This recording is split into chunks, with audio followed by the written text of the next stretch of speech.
Welcome back, folks.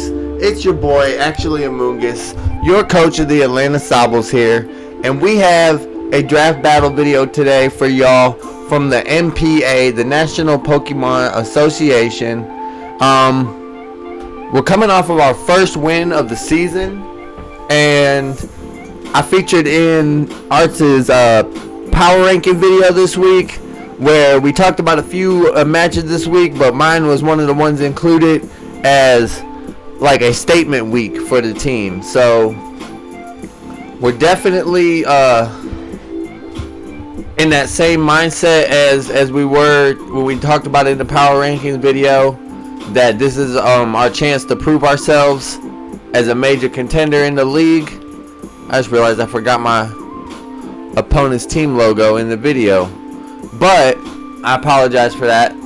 Our opponent's team is the London Luxrays, coached by Coach Jamesy, and the London Luxrays, if you look at the roster on paper, looks to be a rain team. It has the likes of Thundurus, Pelipper, Barraskewda, and some things that counterbalance that, like Rillaboom. However, when you look at the team preview, my opponent did not bring any of their rain components. I mean, I guess they did bring Thundurus, but with the rest of the setup and composition of their team, it's clear to see that this is not a rain team that we're going up against, which is exactly what I prepped for, was a rain team. So here from team preview, we already are facing some challenges for sure, because I'm worried at this point how much of my prep is actually deemed useless by him bringing what he's bringing in this situation. Honestly, of all things, I know that my Registeel, which I brought to deal with Barraskewda in the rain, is pretty much totally useless. So I'm going to go ahead and lead with that, maybe try to get the rocks up. I didn't even bring a steel move on it because I didn't really like the damage on Aromatisse when I looked at it, which actually Aromatisse is what he's going to lead with, and I do like this lead matchup for my team a lot. We're going to be able to get up the rocks pretty much for free, and that's going to be huge for us moving on throughout the rest of the battle. And, you know, I thought that Stealth Rocks really would be a key factor in winning this battle, because one thing about the rain is that it may cause him to make some I wanted to say excessive, but I wouldn't say excessive switches, but maybe just a couple extra switches throughout the course of a battle to try to set up rain, or get your rain setter out and get a rain abuser in, if what I'm saying makes sense there. We're thinking about our first play after we get the rocks up, our first like actual play. We thought about switching, not really knowing what this was going to do, but considering the type matchup and the advantage that we have, we decided to go for a rock slide in case he ended up switching, and he did switch to Magmortar, which ends up working out perfectly for us. We're going to get a crit on the Magmortar, bringing it down to really, really low health. It's not really a whole lot that Registeel can do to this, and I look at like my options of what I might be able to do, but it's kind of the reason I brought this thing out first. It's practically useless Pokemon because he didn't bring any of the things that I prepped for. So we're just going to let this go down here. That's no real problem. As a matter of fact, it allows us to bring out Cryogonal and get the revenge kill on it. So, like I said, there's no problem.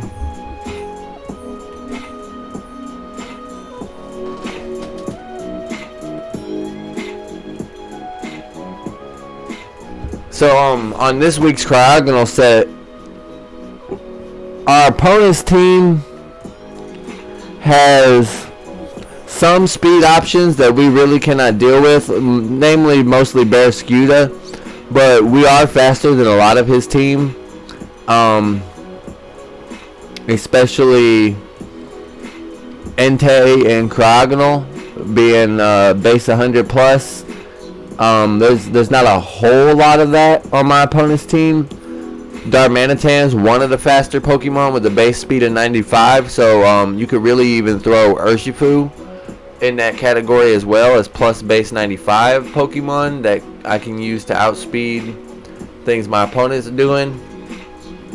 But point being, we just brought this max speed and specs this week just to try to get revenge kills and come out and brought Freeze Dry for the Barraskewda, Thunder, or Pelipper. Although it does good damage to Thundurus as well. Ice Beam for the Thundurus and Rillaboom. And Marowak. And just,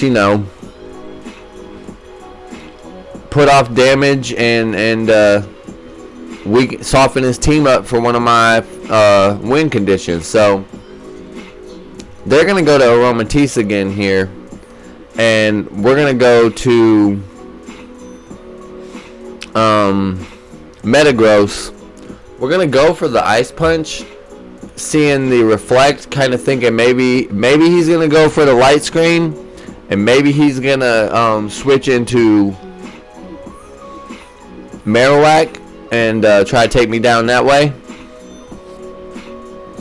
Because keep in mind, the Magmortar is already KO'd, which is my bad. I'm going to take that off now.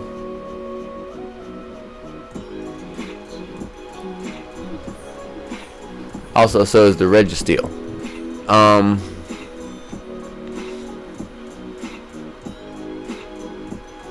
Where you at, Registeel?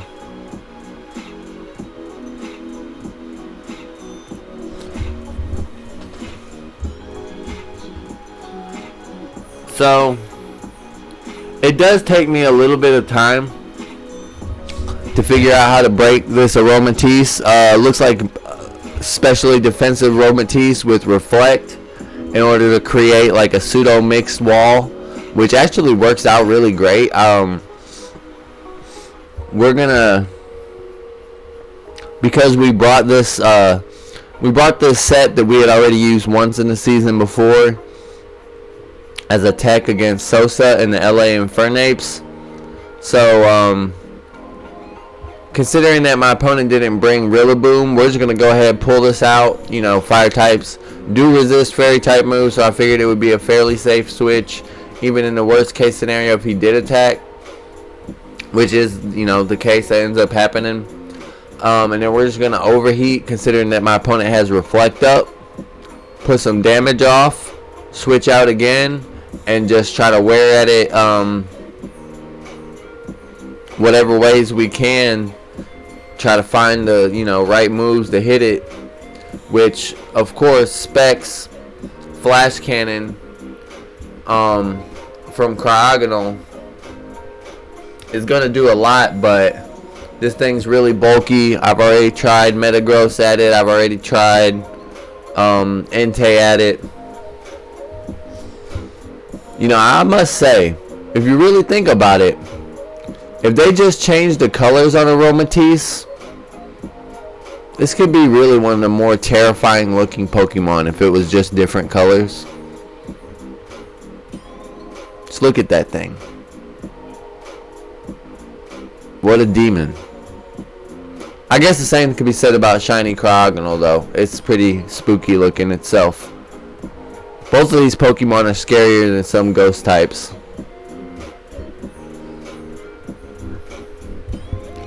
But we're gonna end up getting the Aromatisse to go to extremely low health after a couple turns of firing off attacks at it.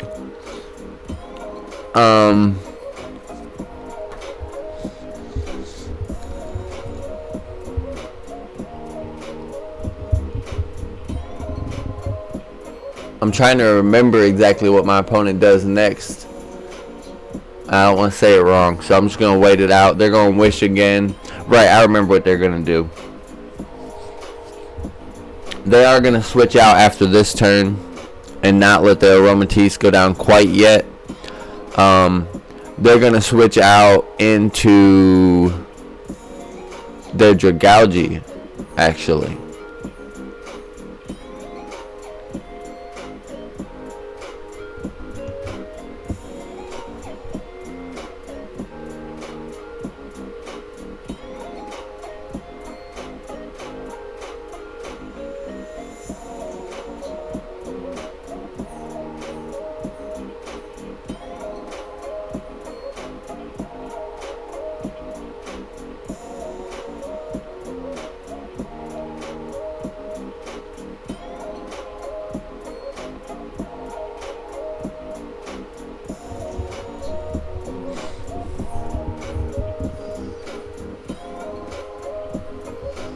Yeah, so we had a pretty slow pace at the beginning of the battle, but my opponent's going to go to their Dragalge here. Obviously, Dragalge is going to eat this hit up really well. And with that being said, we are also specs. I'm not exactly sure that we've revealed that to our opponent yet, but I admit that it's kind of slightly obvious because of the way I played around the water pulse. Either way, we're just going to go to our Metagross here because it's kind of a safe switch with the Assault Vest. They could definitely do a good chunk of damage to it, but like I said, it should be a fairly safe switch.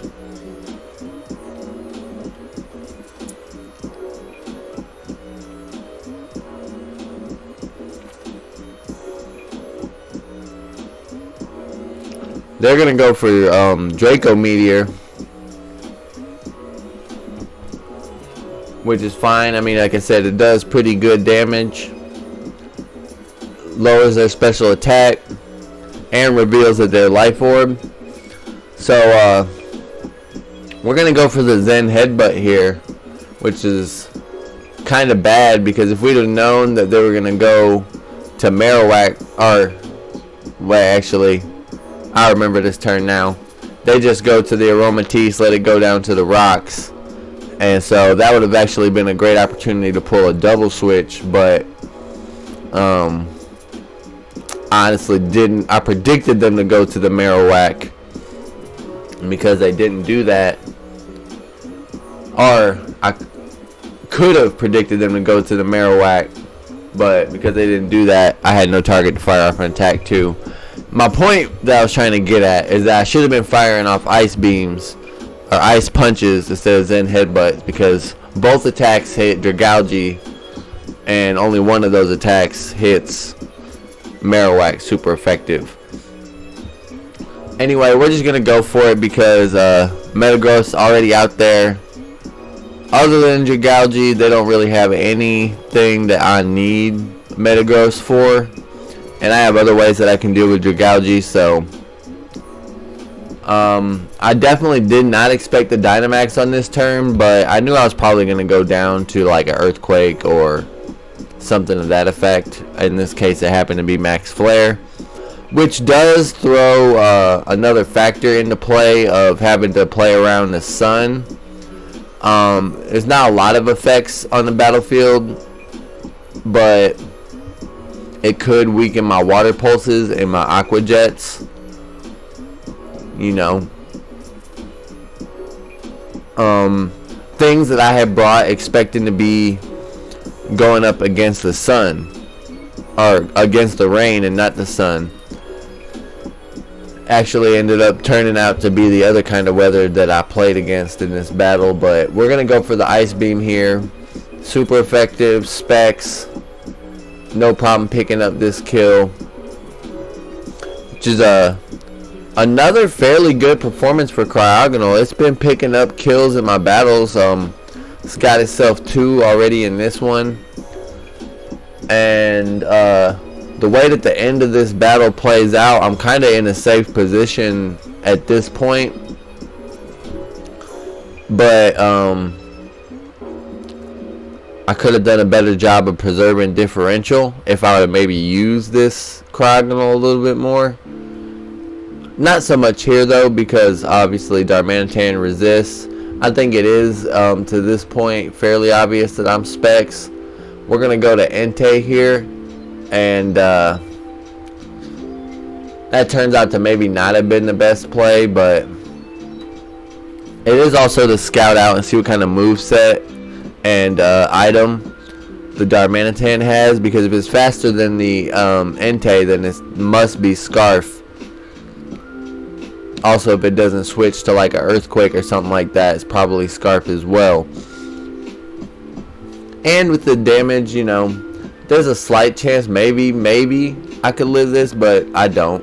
You know, I was thinking it might be a possibility. I didn't do the calcs or anything on the fly. I just really wanted to know if it was faster than NPA and was willing to live with the results either way. So NPA ends up going down there, and we could have probably brought this out, the Azumarill out at that point, but trying to play things safe and make sure that we get the win, because we're in a very favorable position where Cryogonal can come in and get one kill every time it comes in on any of these Pokemon. It can fire off a Flash Cannon on Darmanitan, although it would have to live the Brick Break, as yeah.